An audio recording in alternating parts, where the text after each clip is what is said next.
പ്രധാനമന്ത്രിയുടെ പ്രതികരണം കൂടി അല്പം മുമ്പ് സമൂഹമാധ്യമത്തിൽ അദ്ദേഹത്തിന്റെ ഓഫീസ് പങ്കുവച്ചല്ലോ. സ്ഥിതിഗതികൾ കേന്ദ്ര സർക്കാർ സസൂക്ഷ്മം നിരീക്ഷിക്കുകയാണ്. രക്ഷാപ്രവർത്തനം കുറെ കൂടി വേഗത്തിലാകുന്ന മണിക്കൂറല്ലേ ഇത്? അത്തരം വിവരങ്ങളല്ലേ വിവിധ സേനാ വിഭാഗങ്ങളുടെ ഭാഗവുമായും ഒക്കെ ഇപ്പോൾ നമുക്ക് വ്യക്തമാകുന്നത്? രക്ഷാപ്രവർത്തനം വളരെ വേഗത്തിലാക്കുന്നതിനുള്ള നടപടി ഇപ്പോൾ നടത്തുന്നുണ്ട്. പക്ഷേ ഏറ്റവും പ്രധാനപ്പെട്ട കാര്യം ഈ കാലാവസ്ഥ തന്നെയാണ്. കാരണം അവിടെ ഇപ്പോഴും ചെറിയ തോതിൽ മഴയുണ്ട് എന്നാണ് ഈ രക്ഷാപ്രവർത്തനത്തിന് ഡൽഹിയിൽ ഏകോപിപ്പിക്കുന്ന ഉദ്യോഗസ്ഥരും മറ്റും പറയുന്നത്. അതുകൊണ്ട് തന്നെ ഈ രക്ഷാപ്രവർത്തനത്തിന് നേരിടുന്ന ചെറിയ വെല്ലുവിളികൾ നേരിട്ടുകൊണ്ടാണ് ഇപ്പോൾ രക്ഷാപ്രവർത്തനം നടത്തുന്നത്. അതുപോലെ മറ്റൊരു പ്രധാനപ്പെട്ട കാര്യം, ഏതാണ്ടോ അടുത്ത 1-2 മണിക്കൂറുകൾക്ക് ശേഷം ഈ ഇരുട്ട് വീഴുന്ന ഒരു മേഖല കൂടിയാണ് ആ പ്രദേശം. അതുകൊണ്ട് പരമാവധി ഈ 2-3 മണിക്കൂറിനുള്ളിൽ, അടുത്ത 2-2.5 മണിക്കൂറിനുള്ളിൽ ഈ രക്ഷാപ്രവർത്തനം അതിൻ്റെ ഏറ്റവും നിർണായക ഘട്ടത്തിലൂടെ കടന്നു പോകേണ്ടതുണ്ട് എന്നാണ് ഈ ഉദ്യോഗസ്ഥരും മറ്റും വിലയിരുത്തുന്നത്. ഈ സാഹചര്യത്തിൽ കൂടുതൽ സൈനികരെയും അല്ലെങ്കിൽ കൂടുതൽ ഈ രക്ഷാപ്രവർത്തകരെയും മറ്റും അവിടെ എത്തിക്കുന്നതിനുള്ള ശ്രമമാണ് നടത്തുന്നത്. നിലവിൽ തന്നെ ഈ ITBPയുടെ 16 പേർ രക്ഷാപ്രവർത്തനത്തിനായി അവിടെ എത്തിച്ചേർന്നിട്ടുണ്ട്. കൂടുതൽ ITBP സംഘങ്ങളെ അവിടെ എത്തിക്കുന്നതിനുള്ള നടപടികൾ ആരംഭിച്ചിട്ടുണ്ട്. കാരണം കേന്ദ്ര ആഭ്യന്തരമന്ത്രി അമിത്ഷാ തന്നെ നേരത്തെ വ്യക്തമാക്കിയിരുന്നത് 3 ടീം ITBP ഭടന്മാരെ അങ്ങോട്ടേക്ക് അയക്കും എന്നായിരുന്നു വ്യക്തമാക്കിയിരുന്നത്. ഇവരെ എത്രയും പെട്ടെന്ന് അവിടെ കൊണ്ടുവന്ന ഈ രക്ഷാപ്രവർത്തനത്തിന് വിന്യസിക്കുക എന്നതാണ് ഏറ്റവും വലിയൊരു ചലഞ്ചായി അല്ലെങ്കിൽ ഒരു വെല്ലുവിളിയായി ഇപ്പോൾ മാറുന്നത്.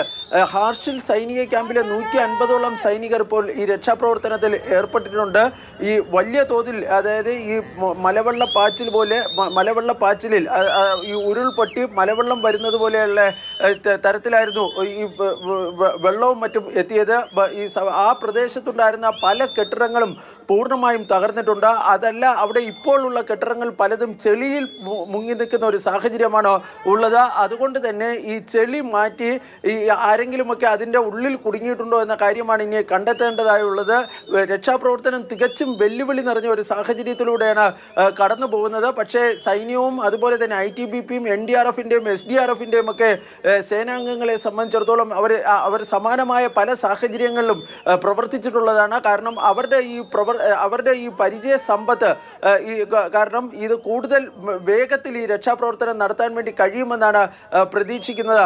ഔദ്യോഗികമായി 4 മരണമാണ് ഇതുവരെ സ്ഥിരീകരിച്ചിട്ടുള്ളത്. പക്ഷേ മരണസംഖ്യ ഇനിയും കൂടുവാനാണ് സാധ്യത. കാരണം നിലവിൽ തന്നെ ഈ പല കെട്ടിടങ്ങൾക്കുള്ളിലും അല്ലെങ്കിൽ തകർന്ന കെട്ടിടങ്ങൾക്ക് അടിയിലുമൊക്കെ നിരവധി പേർ കുടുങ്ങിക്കിടക്കുന്നുവെന്ന ആശങ്ക ഇതിനോടകം തന്നെ ഉയർന്നിട്ടുണ്ട്.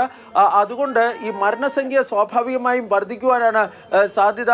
ഏതായാലും കേന്ദ്ര സർക്കാരും സംസ്ഥാന സർക്കാരും ഈ വിഷയത്തിൽ സത്വരമായ ഇടപെടലാണ് നടത്തുന്നത്. പ്രധാനമന്ത്രി നരേന്ദ്രമോദി, കേന്ദ്ര ആഭ്യന്തരമന്ത്രി അമിത്ഷാ എന്നിവർ ഈ ഉത്തരാഖണ്ഡ് മുഖ്യമന്ത്രി പുഷ്കർ സിംഗ് ധാമിയുമായി കൂടിക്കാഴ്ച ഈ ടെലിഫോണിൽ സംസാരിച്ചിരുന്നു. പുഷ്കർ സിംഗ് ധാമി ഡെറാഡൂണിൽ ഈ ഉന്നത ഉദ്യോഗസ്ഥരുമായി ദീർഘനേരം അദ്ദേഹത്തിൻ്റെ ഈ ചർച്ചകളും മറ്റും നടത്തുകയും ചെയ്തിരുന്നു.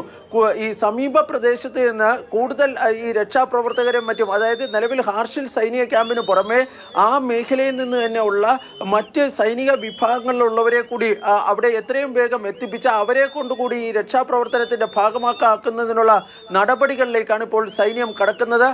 ഏതായാലും അടുത്ത മണിക്കൂറുകൾ ഈ രക്ഷാപ്രവർത്തനത്തെ സംബന്ധിച്ചിടത്തോളം വളരെ നിർണായകമാണ് എന്ന കാര്യത്തിൽ യാതൊരു സംശയവുമില്ല. ഉത്തരാഖണ്ഡിൽ സമാനമായ അപകടങ്ങൾ നേരത്തെയും ഉണ്ടായിട്ടുള്ളതാണ്. 2013 ഉൾപ്പെടെ 1000ഓളം പേർക്ക് ജീവൻ നഷ്ടമായ വെള്ളപ്പൊക്കം ഉൾപ്പെടെ അത്തരം വലിയ ദുരന്തങ്ങൾ ഉത്തരാഖണ്ഡിൽ ഉണ്ടായിട്ടുണ്ട്. ഹിമാചൽ പ്രദേശിലും ഉത്തരാഖണ്ഡിലും അടിക്കടി അപകടങ്ങൾ, പ്രകൃതി ദുരന്തങ്ങൾ ഉണ്ടാകുന്നു. അവിടുത്തെ മണ്ണിൻ്റെ ഉൾപ്പെടെ പ്രത്യേകത പല ഘട്ടങ്ങളിൽ ചർച്ച ചെയ്യപ്പെട്ടതാണ്. അപ്രതീക്ഷിതമായി, സാധാരണയിൽ ലഭിക്കുന്നതിനേക്കാൾ എത്രയോ ഇരട്ടി മടങ്ങ് മഴ അപ്രതീക്ഷിതമായി പെയ്യാറുണ്ട്.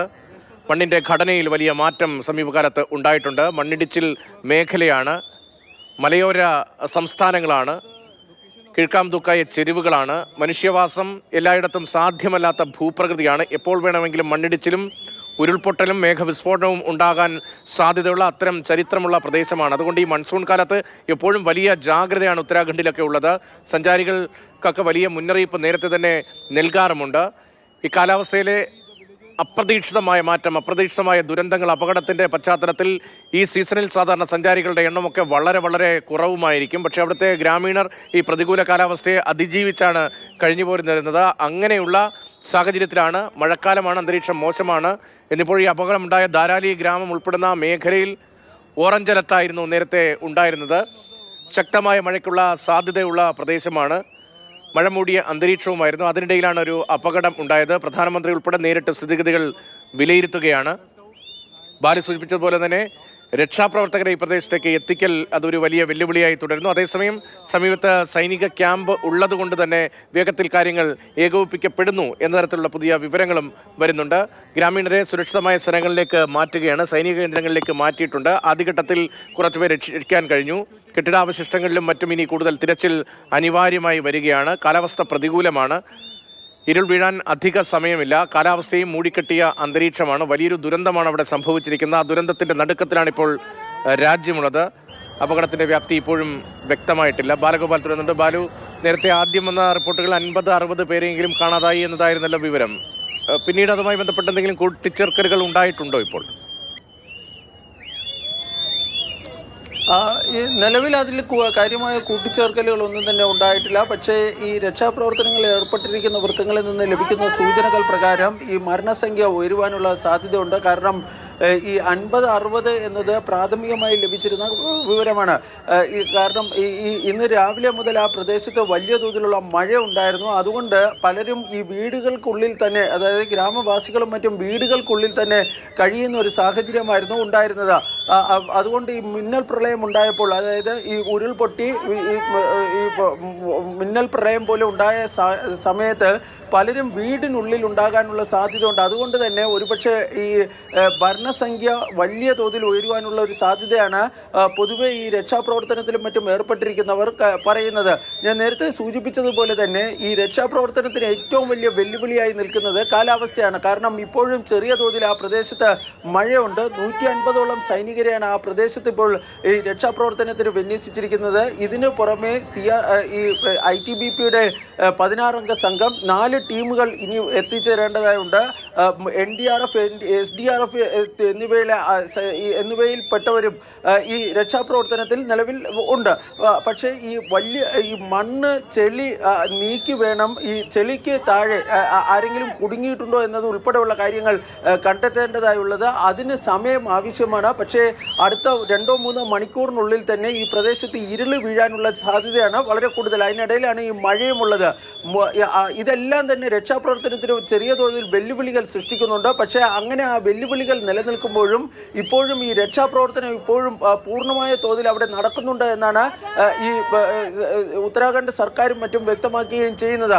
ഈ ടൂറിസ്റ്റുകളിൽ ചിലരും ആ പ്രദേശത്ത് ഉണ്ടായിരുന്നു എന്ന സംശയവും ഇതിനോടകം തന്നെ ഉയർന്നിട്ടുണ്ട്. പക്ഷേ ഏറ്റവും പ്രധാനപ്പെട്ട കാര്യം, ഇതൊരു റിമോട്ടസ്റ്റ് ഏരിയയാണ്. കാരണം ഈ ഹാർഷിൽ എന്ന് പറയുന്നത് തന്നെ ഗംഗോത്രിക്ക് സമീപത്തുള്ള ഒരു പ്രദേശമാണ്. ഞാൻ 2013 മേഘവിസ്ഫോടനം ഉണ്ടായിരുന്ന സമയത്ത്, ഉത്തരാഖണ്ഡ് മേഘവിസ്ഫോടനം ഉണ്ടായിരുന്ന സമയത്ത് ഞാൻ ഈ പ്രദേശം സന്ദർശിച്ചിട്ടുള്ളതാണ്. നമുക്ക് എത്തപ്പെടാൻ തന്നെ കാര്യമായ ബുദ്ധിമുട്ടുകൾ ആ സമയത്തൊക്കെ ഉണ്ടായിരുന്നു. പിന്നീട് നമ്മുടെ ഈ റോഡൊക്കെ ഇൻഫ്രാസ്ട്രക്ചറൊക്കെ വളരെ കൂടിയിട്ടുണ്ട്. പക്ഷേ എന്നിരുന്നാൽ കൂടിയും ഇതൊരു റിമോട്ടസ്റ്റ് ഏരിയ ആയതുകൊണ്ട് തന്നെ ഈ ആൾക്കാരെ, അതായത് രക്ഷാപ്രവർത്തനത്തിലുള്ളവരെ ഒന്നുകിൽ എയർലിഫ്റ്റ് ചെയ്ത് ഹാർഷിൽ എയർ സ്ട്രിപ്പിൽ കൊണ്ടുവരണം, അതല്ല എങ്കിൽ റോഡ് മാർഗം കൊണ്ടുവരണം. ഇതിന് രണ്ടിനും സമയമെടുക്കുമെന്ന ഒരു കാര്യമാണ് നിലവിൽ, അല്ലെങ്കിൽ ഒരു പ്രതിസന്ധിയാണ് നിലവിൽ ഈ സർക്കാരും മറ്റും നേരിടുന്നത്. ഏതായാലും ഈ മരണസംഖ്യ സംബന്ധിച്ച് നമുക്ക് പറയാനുള്ളത്, ഔദ്യോഗികമായി സ്ഥിരീകരിക്കപ്പെട്ടിട്ടുള്ളത് 4 മരണം മാത്രമാണ്. 20 പേരെ രക്ഷിച്ചിട്ടുണ്ട്.